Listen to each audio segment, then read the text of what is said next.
Welcome back to Inside Games, the only gaming news channel brave enough to throw our entire production budget into CSGO skins. Ooh, damn, Bruce, that reminds me, we gotta liquidate that. Move it all over into Robux. There's some real heat on the street for Valve right now. You know, your business is on stable ground when you're laundering money through Roblox gift cards that you buy at the grocery store. Hey, that's just today's Alpha Gamer grind set, Bruce. You gotta get out there and make that money. That's right, today. You might remember headlines bouncing around a few years ago revealing Counter-Strike's seedy underbelly of skin betting. You also might have assumed the problem went away because the headlines did. Skin betting makes it sound really cool and really dangerous, though. I just gotta say. Sweet phrase. Unfortunately, a recent expose from the YouTube channel People Make Games reveals that not only is gambling just as prevalent as it used to be on Steam, it's also extremely easy for kids to access and participate, and of course, Valve themselves are knowingly complicit in it all. Yeah, as usual, we will not recap all of the details. For that, you should check out People Make Games' excellent reporting. It's an awesome, awesome article if you haven't already. Instead, we will summarize PMG's coverage and offer our own context and commentary. To kick the report off, People Make Games' Quentin Smith went undercover, pretending to be an innocent young gamer by the ripe age of 13. After a parent came in and purchased the game, Smith waited 15 days for Steam Guard, then could access the Steam Marketplace and link a gambling site to his account and start wagering skins without a single parental notification firing off. Holy shit, these sites are slick. Even when Smith was making the smallest possible bets, he blew through $20 worth of credit in just about 10 minutes. And even though he's not even a CSGO player, he still felt the tug to just wager more, of course. It's gambling. Yeah, it's addicting. That's everything about it. Yeah. Smith called these gambling sites a, quote, unlicensed all-ages betting industry growing on the underside of Valve's video game like an aggressive mold on a piece of fruit. Those sites also enter in agreements with streamers to promote them to potentially underage users, sometimes without disclosing that relationship. Oh boy, that's all very illegal. These aspects create a hyper-streamlined onboarding process into skin gambling. Again, that's gun skins, not actual skin.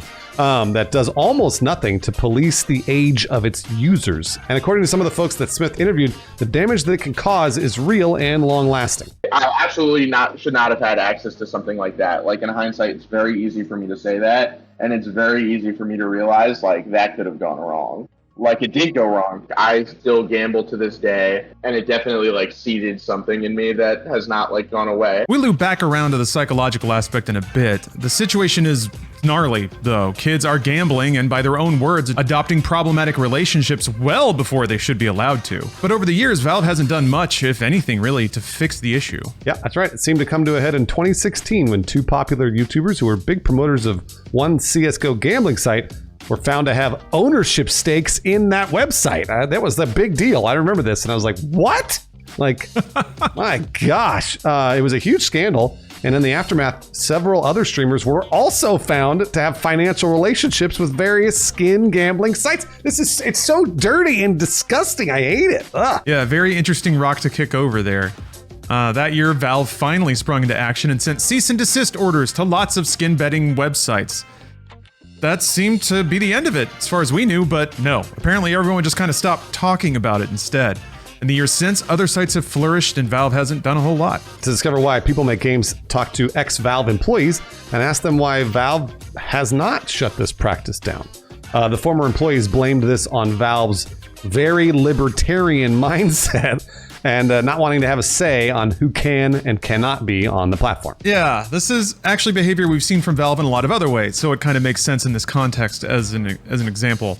Back in 2018, confusion over Steam's adult games policies led to a pretty long and philosophical post from Valve. In it, they explained that they, quote, shouldn't be choosing for you what content you can or can't buy for players, and, quote, shouldn't be choosing what content you're allowed to create for developers. And as a result, they decided to, quote, allow everything onto the Steam store, except for things that we decide are illegal or straight up trolling.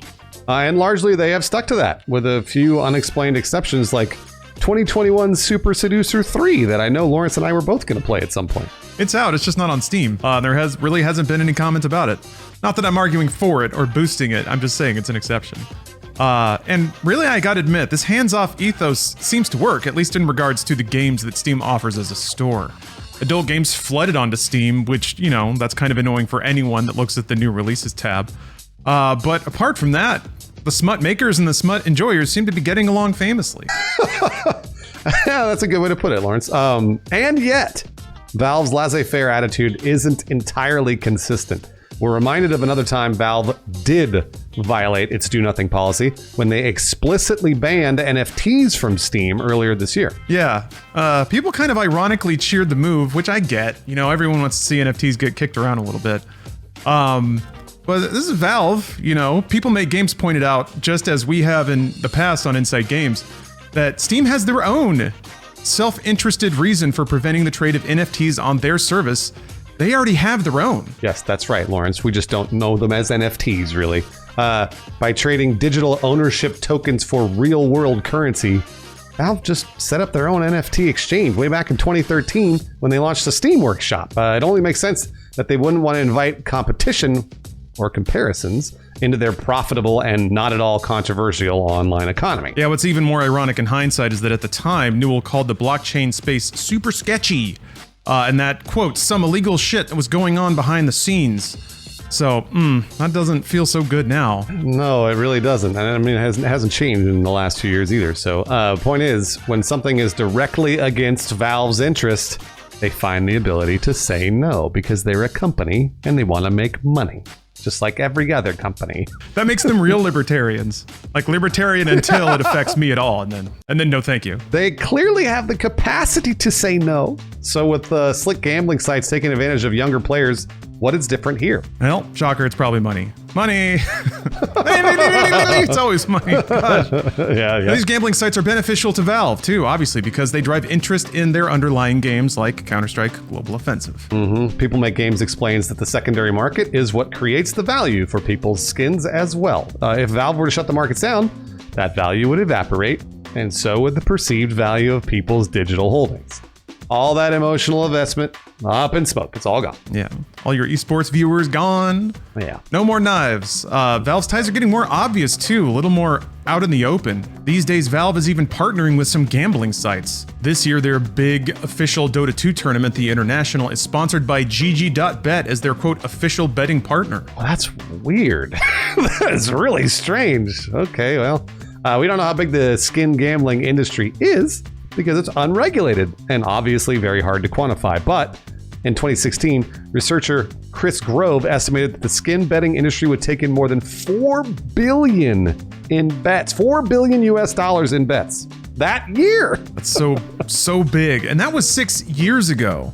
So, you know, on any given day, we got a billion reasons to look the other way. And it gets worse. Even if you agree something should be done about it, it's really hard to figure out what. Some industry watchers feel that gambling and loot boxes bring in so much money at this point that the video game industry is hopelessly addicted, like a lot of people. Yeah. Brendan Sinclair of GamesIndustry.biz wrote that he believes, quote, the games industry is incapable of self-regulation on loot boxes and gambling, because everyone draws the line of acceptability in a different place, and there will always be monetary incentive to push that line just a little bit further to do what others won't. In an interview with People Make Games video game attorney Ryan Morrison says the industry absolutely knows what they're doing too. They're just ignoring it.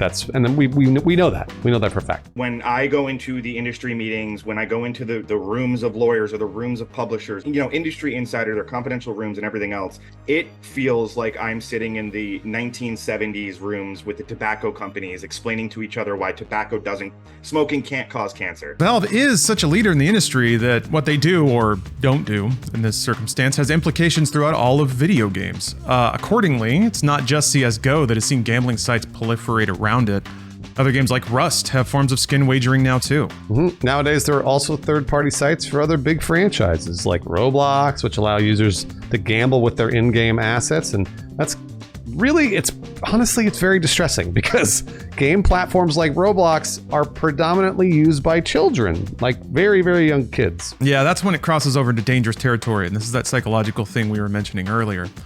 I mean, that's the biggest reason gambling is regulated as much as it is around the world, to keep it away from kids, from children. Researchers have found that the younger someone is exposed to gambling, the more likely they are to develop problems. Our young, smooth brains just are not developed enough at that age to deal with the powerful allure of making money and gambling and all that other stuff, because we're babies, we're still developing. Yeah, haven't been burned out by the world yet. So innocent and trusting. The psychologist Dr. Amanda Gummer said that gambling triggers our brain's reward system by releasing dopamine, writing, quote, "If children are exposed to a lot of this, their brains get used to this high and it takes more to trigger their reward system. In the long term, they may lose interest in other simple activities that don't have the adrenaline rush of gambling." Yeah. A 2004 study in Psychiatry Online found that, quote, "Compared with gamblers who had a late onset of gambling, those with an early onset wagered more frequently and had more severe medical and psychiatric problems." Yeah, that's kind of the important part. So, this might sound similar to other arguments about the damage of exposing kids to games or like violence or something like that. This has proven medical research behind it. It actually it has a tendency to cause damage and problematic behaviors. It's serious stuff with real life consequences. It just remains to be seen if Valve and other companies can wean themselves off all that gambling cash and actually do the right thing here. History does not give us a lot of hope that will happen automatically. Yeah, I wanted to add this just at the end, and I also kind of wrote it for myself because I didn't want to put you, Bruce, in the position of having to say all that and then be like, but I'm about to do that. Okay, all that's bad, but in the interest of objectivity, I basically want to point out that Valve's openness does have its benefits too. They just updated their Steam Deck APU for Windows, which is cool. That they're like working on making their experience better on a competitor's platform. Tons of cool trading websites for Steam inventory places that are like totally normal and above board. I've used a few to get rid of some stuff out of my inventory. And we use the Steam stats that they have open in their API to extrapolate clown math all the time. So there's some benefits to keeping all the doors open in addition to some very bad things. So I don't know if it's a condition of shutting it all down. It would be nice to leave all the good stuff open and then just shut it all down for maybe inventory access, but that puts Valve in the exact position they don't want to be of choosing who has access and why, and then who doesn't. They very easily, and also even if they did, people would just try to trick them anyway. So you'd have like online speakeasies pretending to be normal inventory trading sites where you have to like click on a link and type in a hidden path. I don't know. That sounds cool, but Valve obviously doesn't want to be in that position, so that's why we are where we are. Yeah. Yeah, there's a lot of people screaming at their screens right now, Lawrence. But the government should regulate it, and I absolutely agree.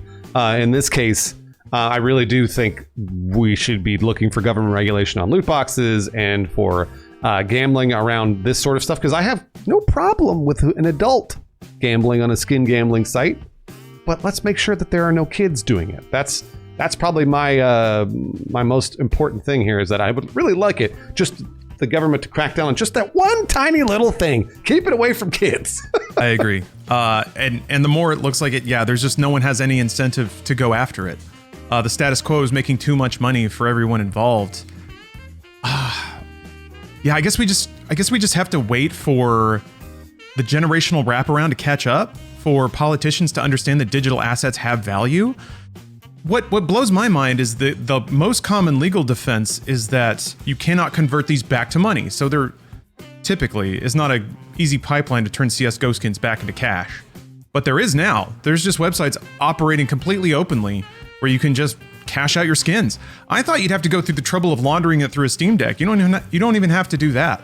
So that seems to be like something you could put in front of a politician and say, look, a 13-year-old can do this. That's bad. And then they can make it part of their platform and hopefully get some votes. It just seems like it's something that no one's really aware of or no one's really scared about. So no politician has chosen to make it an issue. The politicians, I'm sure, are not aware of it and don't realize what a giant business it is, while Valve definitely does. So it's kind of one of those things that at some point, like you said, they're going to kick over that rock and all the cockroaches are going to scurry. And the politicians are getting a hold of it because it's a fantastic cause to make sure that we are not letting kids gamble, but they just don't know about it. So once they do, it will happen. And I know this is something Lawrence and I talk about a lot, which is public shame. Do we need to start public shaming people like Valve? Yeah. What can we do in the meantime while these senators are too old to understand that gun skins can be like, you can shoot dice in an alleyway to win a gun skin. That's why I really loved this People Make Games report, is because I saw this report and I read it and I'm like, wow, this is like fantastic. We need these more often to at least bring the gamer brains up and be like, hey, don't forget, there's a lot of people gambling, maybe even kids, with the stuff that you know is worth a lot of money, and then ideally the gamers can pull it off and pass it on to other people that are not gamers. Yeah, I agree. And hopefully that leads to more of an air of just awareness. So in the meantime, while we're waiting for legislation to come through, if it ever does, hopefully the people who have kids can be aware that there is a pipeline through Roblox and CSGO and games like that to kind of a greasy underbelly. Like, that's on the internet now. You don't have to worry about kids running into it on the street. So yeah, just make your kids aware. I feel like it should be a part of just general internet street savvy, even though it's not the street. But just like 15 years ago, you had to figure out how to not click on phishing emails. Now it's, if you're going to play a free-to-play game, you kind of have to be aware that they're going to try to harvest your brain at some point. So you need to have some built-in defenses for when that happens. Lawrence, you're absolutely right. And it's something that I think we preach a lot here on Inside Games, which is like, buyer beware. And I know people don't want to hear that. They're always like, no, I don't want to beware. I want someone to tell me that it's dangerous, or I want somebody to not tell me not to pre-order a game. Unfortunately, that's not the world we live in. So right now, we do need to just beware of what we're doing and what we're clicking and where we're going. I know it's part of has been part of the world for a very long time. And this leads right into Lawrence's Jokerized take, which I know everybody's going to love to hear. So Lawrence, give us a Jokerized take on this one. I'm disclosing it, all right? It's Jokerized. This is fully Jokerized and CSGO pilled. So you can't hold me accountable for anything I'm about to say, all right? But my eyes couldn't help but grab the Voltron poster on the wall. One of Smith's background walls, he's got like the cute little, like, don't tread on me Voltron poster. It just made me think of marketing to kids on a long enough timeline, really. There was the great market deregulation headed up by Ronald Reagan in the 80s. And it just led to an explosion of 80s marketing to kids. You know, toys, junk food, fast food, shitty breakfast cereals with cartoon mascots. It was all because deregulation popped off what you could market to kids and how. And what that led to is a whole generation, you know, raised on pop consumer goods. Transformers, Pokemon, Magic the Gathering, you know, a whole roster of cartoon animals to sell you sugared corn that for some reason you just have a fond attachment to because you were around it when you were a kid. Maybe I'm speaking a little personally. I shouldn't say you. People. But I mean, that fondness is clearly baked into the public consciousness because there's documentaries on Netflix about the plastic that made us and all that kind of thing. So that became the new normal so quickly and then baked itself into a generation, and now it's sort of looked back on fondly and celebrated as instrumental in that generational path. So there is the clinically proven damage to a kid's mind that deserves action. But apart from that, and also kind of seeing how just resigned everyone is to this happening, it's hard for me to not see this as the next step in that cycle. That 30 years from now, there will be a new journalist with an artsy print of a CSGO skin on their wall talking about the fourth dimensional deep net hyper gambling cycle that's occurring beneath the CSGO layer, and it's all very resigned and it's all very cynical. But just given that given that I didn't see the People Make Games video making waves on the gaming subreddit, I think that just means that it just doesn't have the fire with the common gamer yet. Maybe we just got to clickbait it the right way, Bruce. I'll go along with your Jokerized take here. This is me like actually agreeing with you, even though I don't, but agreeing with you and saying just better parenting will solve this whole thing. It truly will. And I know, again, nobody wants to hear that, but it's one of those things that my parents, I mean, I was raised in the 80s. I was raised on this marketing shit. And it's always funny to have people come to me and be like, aren't you tired of them marketing video games this way? Aren't you tired of them lying? And I'm like, this is what happens all the time. I expect that everything I see or hear is a lie. It really, honestly, like, it's like one of those things where I'm like, they're trying to sell me a product and I know it. So if I'm bought in, I'm bought in. And if I'm not, I'm not. But that's just because that's the way my parents raised me. Now, I know not everybody has that background. So I am all for government regulation to make sure that children are not gambling. That's very, very important to me. And I will for sure, champion that cause when we need to. But the marketing stuff, there's a little more flexibility, right? We all know we're being sold to. We all know, ideally, somebody told you along the way we're probably being lied to or exaggerated to. when you watch a fucking movie trailer, sometimes the scenes in the movie trailer aren't in the movie. It's like that's just what happens. So it's part of living in the world, and it sucks, guys. I'm not saying it doesn't. I'm just saying we try to be a little more skeptical when it comes to those things. That's all. Yeah, realism can seem like skepticism. We're like those edgy teenagers that think we lived in the world. You're right. You're right. Hey, I've got some patrons that supported this show instead of rolling the bones on a gunskin, which I appreciate. Talia Monochrome, Scotty Ryan, Raolo, Ray Pichardo, and Keto White. Thank you very much, and I'm sorry you didn't win any money. Oh, that's funny, Bruce, because my patrons are only here because they just hit it big. Oh, got that solid gold, and they're here sharing the wealth. Toasty Ghosty, Dan Halloran, Dragon Jetpack Society, Mark Fletcher, and Lenny Neves. Thanks for spreading it around.